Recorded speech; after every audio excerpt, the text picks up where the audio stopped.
Olá a todos, a paz do Senhor.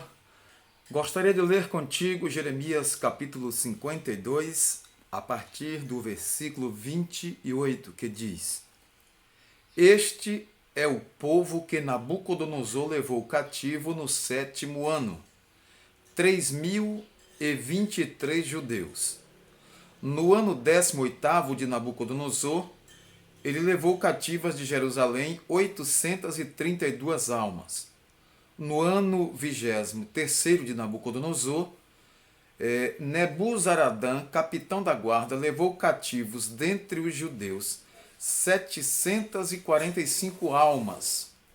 Todas as almas são 4.600. Sucedeu, pois, no ano 37º do cativeiro de Joaquim, rei de Judá, no mês duodécimo, aos 25 do mês, que Evil-Merodach, rei da Babilônia, no ano primeiro do seu reinado, levantou a cabeça de Joaquim, rei de Judá, e o tirou da casa da prisão, e falou com ele benignamente, e pôs o seu trono acima dos tronos dos reis que estavam com ele em Babilônia. E lhe mudou as vestes da sua prisão, e Joaquim comeu pão sempre na sua presença todos os dias da sua vida. Esta passagem nos fala sobre o cativeiro babilônico, as suas fases, né? Nós tivemos algumas deportações durante esse cativeiro. Nós sabemos que foram 3 deportações contidas dentro desse cativeiro. E nós vamos observar aqui que esse período da história de Israel, que nós observamos a partir do ano 597 a.C., cativeiro refere-se ao período da história dos judeus que começou nesse ano, 597, quando foi deportado o primeiro grande grupo de judeus, juntamente com seu rei Joaquim, para a Babilônia. Foi uma determinação de Nabucodonosor.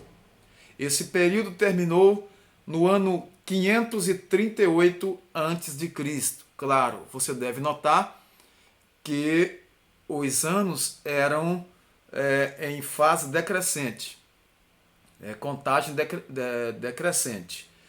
De 597 até 538, então durou aí esse período, quando Ciro, vencedor persa da Babilônia, baixou um decreto concedendo aos judeus o direito de retornarem a Jerusalém e reconstruírem o templo. No período entre essas duas datas, tiveram lugar diversas outras deportações, entre as quais aquelas após a destruição do templo, como já falamos aí, no ano 587 ali aproximadamente. E todas as fontes informativas aí dos textos bíblicos, falam acerca disso. Segundo Reis, capítulo 24, versículo 14 e 16, Jeremias 52, que é o texto que nós lemos, do capítulo 52, versículos 28 a seguir. Então, o certo, porém, é que pelo menos 20.000 judeus foram deportados. E nós queremos chamar a atenção aqui, entre esses deportados, estavam jovens fiéis como Daniel, Ananias, Misael e Azarias, que foram trocados seus nomes lá em Babilônia, em terra estranha. E o rei Nabucodonosor, ele mandou trazer jovens formosos de aparência, jovens com ciência, inteligentes, mas que fossem em Babilônia tratados, a cultura seria ali realmente contaminada e iria ser mudada a cultura dos judeus, Então eles trabalhariam ali nas mentes, nos corações, no social, no espiritual, na cultura, em todos os sentidos. Porém, observamos aqui que Daniel, inclusive no capítulo 1, versículo 8, diz que e Daniel propôs no seu coração não se contaminar com os manjares do rei. Algumas traduções dizem com a comida do rei, nem com a sua bebida. Claro que nós sabemos que, além de aquela comida estar oferecida muitas vezes aos deuses pagãos babilônios, também existiam certos tipos de iguarias que eram servidos ali na mesa do rei, que os judeus eles não comiam. Mas o motivo da rejeição de Daniel, realmente, além de tudo isso, era ele não queria se contaminar com nada ali em Babilônia. Por quê? Porque Daniel era um jovem fiel que serviu a Deus desde a sua infância e guardou isso no coração. Estava agora em Babilônia, junto com esses cativos, não é? E existiam ali também outros jovens profetas, como nós observamos aqui, apesar de uma idade mais avançada, o Ezequiel, o Isaías e o próprio Jeremias. Então nós temos ali Azarias, Ananias, Misael, que nós vamos ver no decorrer das profecias e também do texto bíblico de Daniel e dos próprios profetas Ezequiel, Jeremias e Isaías, como Deus preservou a vida daqueles jovens porque eles foram fiéis ali em terra estranha. Então, falar um pouco desse exílio babilônico, ainda podemos citar que os judeus chegados à Babilônia desfrutaram de condições relativamente favoráveis, embora fosse um exílio. O solo ali apresentava-se fértil, não é? Muitos dos judeus até se deram bem, prosperaram na agricultura, no comércio, e assim muitos até chegaram a ser prósperos financeiramente. Mas o que estava ali sendo posto em jogo não era tão somente a condição social, financeira. Ali estava a situação de uma nação que tinha sido levada cativa por causa dos seus próprios pecados, dos seus próprios erros. Deus julgou Israel devido à sua desobediência, levando esse povo, o seu povo, para passar um período ali no exílio em Babilônia. Observe que o templo foi destruído, os jovens foram levados, a seiva, o melhor de Israel, foi sucateado, foi tomado, foi saqueado e levado ali para a Babilônia. Restaram ruínas, restaram pessoas idosas, crianças, e nós observamos que o estado ficou deplorável. Inclusive, quando Ciro venceu aquela guerra, ele permitiu que os judeus voltassem para reconstruir sua nação. O que nós queremos chamar a atenção para esse período do cativeiro babilônico é que, mesmo em situação adversa, mesmo em terra estranha, passando por problemas difíceis na situação religiosa, houveram homens, tivemos ali homens de Deus, jovens, profetas, que permaneceram servindo a Deus o tempo todo. Inclusive Daniel, que passou da sua adolescência, a sua juventude, até mais de 70 anos, chegando até mais de 70 anos da sua vida, porque o cativeiro durou 70 anos. Então, observe que muitos deles passaram a vida quase que inteira em terra estranha e não negaram o seu Deus, não negaram a sua fé, não negaram os seus princípios. O que nós estamos querendo apresentar aqui com o exemplo do cativeiro babilônico é que nós, apesar de todas as adversidades que se apresentarem, né, se porventura ainda se apresentarem em nossas vidas, nós precisamos observar o exemplo destes homens e permanecermos fiéis ao Deus Todo-Poderoso que nos salvou, que nos perdoou e que um dia nos levará às mansões celestiais. Daniel, Ananias, Misael e Azarias, que tiveram seus nomes mudados em Babilônia, cultura ali contaminada e tantas coisas para deturpar aqueles jovens, isso não foi suficiente para tirarem, não é, o objetivo deles de servirem ao Deus verdadeiro em meio a tantos perigos. Eles permaneceram fiéis. Observe que ali Daniel enfrentou a cova dos leões e venceu. Ananias, Misael e Azarias, que tiveram seus nomes mudados para Sadraque, Mesaque e Abednego, eles também enfrentaram a fornalha de fogo ardente e disseram: mesmo que o nosso Deus não nos livre, nós não adoraremos a tua imagem, ó rei. Fica sabendo. Então, a persistência, a obediência, a perseverança na fé foi muito forte para Israel vencer aquele período, principalmente por haverem ali homens e mulheres de Deus que permaneceram firmes, não negaram a sua fé, não se venderam em tempos tão antagônicos, tão difíceis, tão contrários na sua vida, em suas vidas. Nós estamos vivendo tempos difíceis, nós temos dificuldades de toda parte, dificuldade social, dificuldades na área familiar, dificuldades em todos os sentidos em nossas vidas, não é? Esse mundo é o mundo que Paulo disse: nos últimos tempos muitos apostatarão da fé, dando ouvidos a doutrinas de demônios. Este tempo é o tempo que está escrito lá na epístola de Paulo a Timóteo. Nos últimos dias, não é?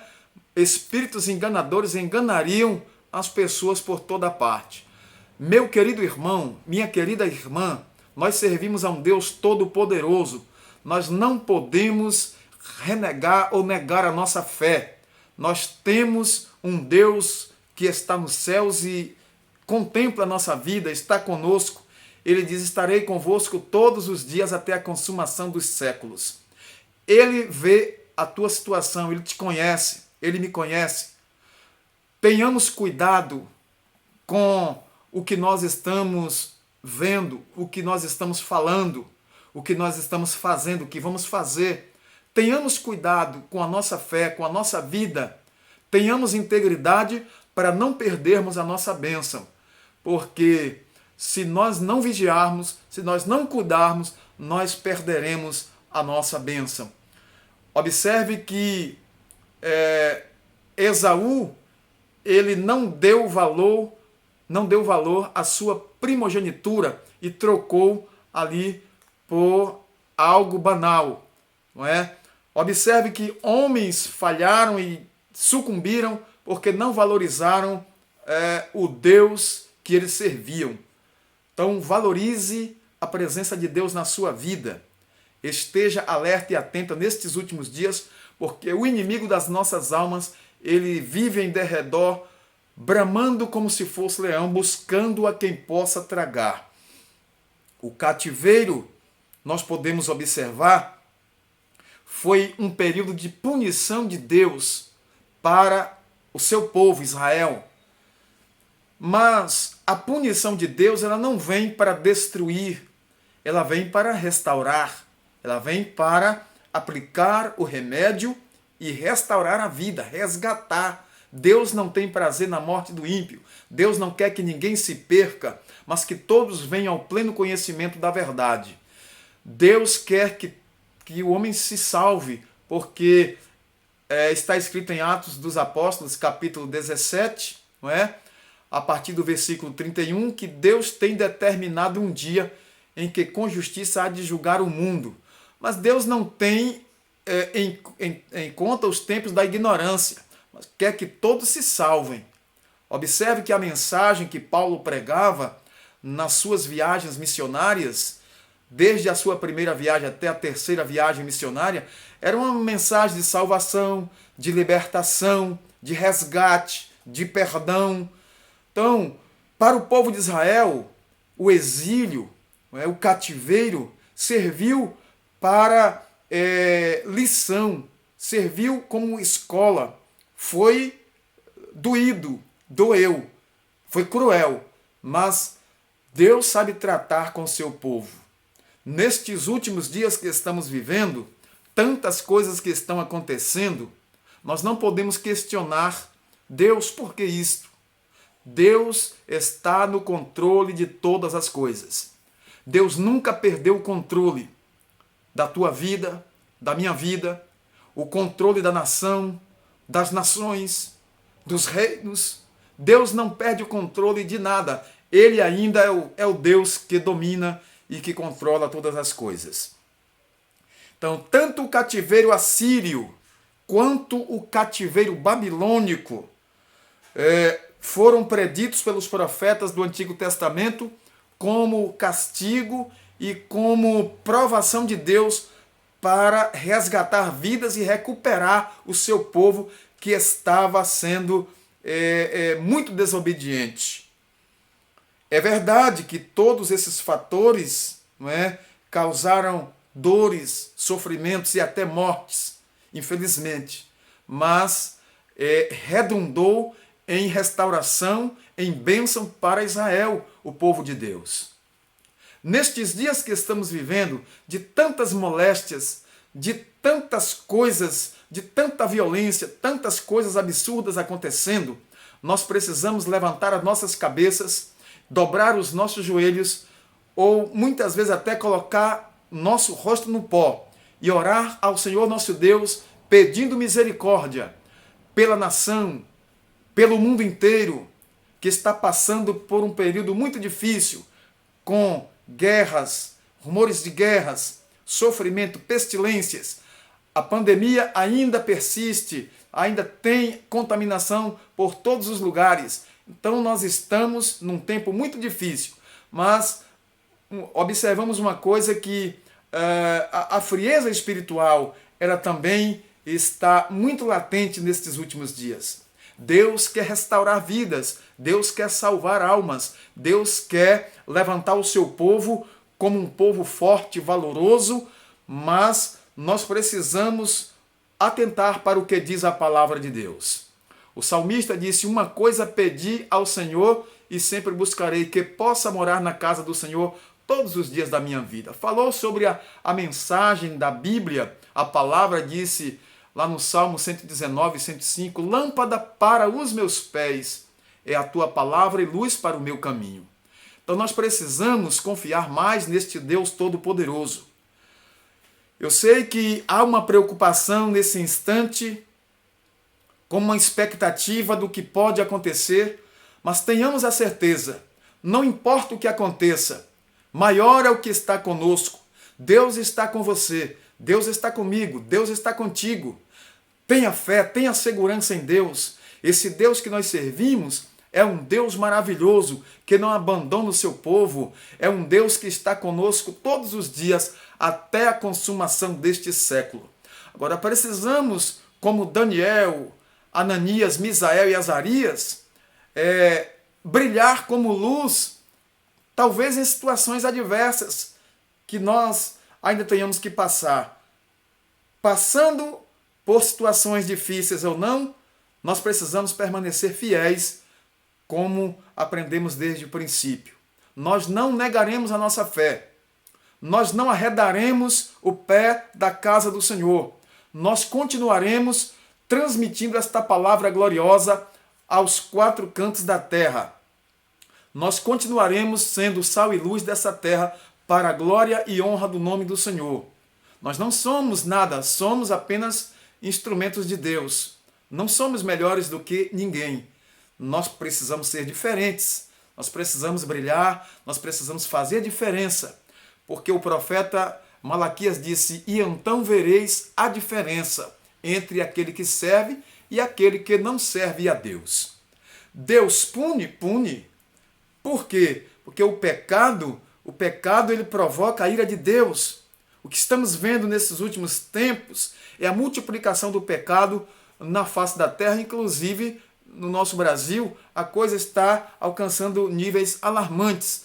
Precisamos voltar ao altar, precisamos voltar ao jejum, à oração, ao temor, à santidade. Precisamos buscar ao Senhor enquanto se pode achar, entregar tudo a Deus. E eu sei que Deus está no controle de todas as coisas. Tudo já está decidido.